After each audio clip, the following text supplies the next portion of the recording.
So hello guys, আসসালামু আলাইকুম। Agrotech বিডির পক্ষ থেকে আপনাদেরকে জানাচ্ছি শুভেচ্ছা ও অভিনন্দন। আমি আজকে যে আলোচনাটা করতে আসলাম সেটা হচ্ছে নতুন যারা সিম চাষ করছেন, এই সিম গাছের নতুন ছোট ছোট সিম গাছের পাতাগুলো খেয়ে ফেলছে এবং পুরাতন সিম গাছের পাতাও খেতে পারে।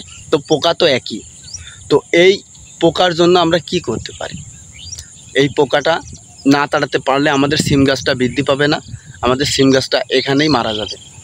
তো আমরা এই পাতাটা যদি ফ্রেশ রাখতে হয় আর এই পাতা খাওয়া পোকাটা যদি মারতে হয় তাহলে আমরা কি করব? তো তাহলে যেটা করতে হবে সেটা হচ্ছে, আপনারা দেখতে পাচ্ছেন এই জমিতে, এই সিমের জমিতে প্রচুর পরিমাণ ঘাস আছে, আগাছা। তো আমরা যদি পুরা জমি সাফ করতে নাও পারি, তাও সিম গাছের গোড়ার যে ভিটগুলো থাকে, এই ভিটের ঘাসগুলো আমরা পরিষ্কার করব। এই ঘাস বা আগাছার কারণে আমাদের পোকাটা উৎপত্তি হয়। তো এই পোকা আগে ঘাসটা দমন করব, ঘাস দমন করলে আমাদের পোকাটা দমন হয়ে যাবে। তো এবার আমরা স্প্রের জন্য অবশ্যই আসছি, আমরা শুধু যুক্তির জন্য আসেনি। আমরা জানতে চাচ্ছি যে কি স্প্রে করতে হবে। সো আমরা স্প্রে করতে পারি আমাদের সিমের জন্য, এই পাতা খাওয়া পোকার জন্য যে স্প্রেটা করব সেটা হচ্ছে, বাজারে আপনারা পেয়ে যাবেন ওয়ান্ডার।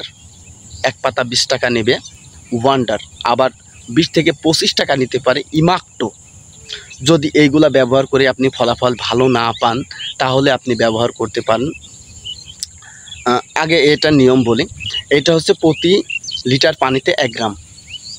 আপনার ঢপ এখন যে কয় লিটারের হবে আপনি সেই কয় গ্রাম ওষুধ দিবেন, প্রতি লিটার পানিতে 1 গ্রাম। আর এটাতে যদি আপনি ফলাফল না পান তাইলে আপনি ব্যবহার করতে পারেন প্রোক্লেম। আপনি প্রোক্লেম ব্যবহার করতে পারেন, ওইটাও লিটারে 1 গ্রাম। তো যদি আপনি এগুলা ব্যবহার করে ফলাফল না পান তখন ব্যবহার করবেন প্রোক্লেম, তার আগে না।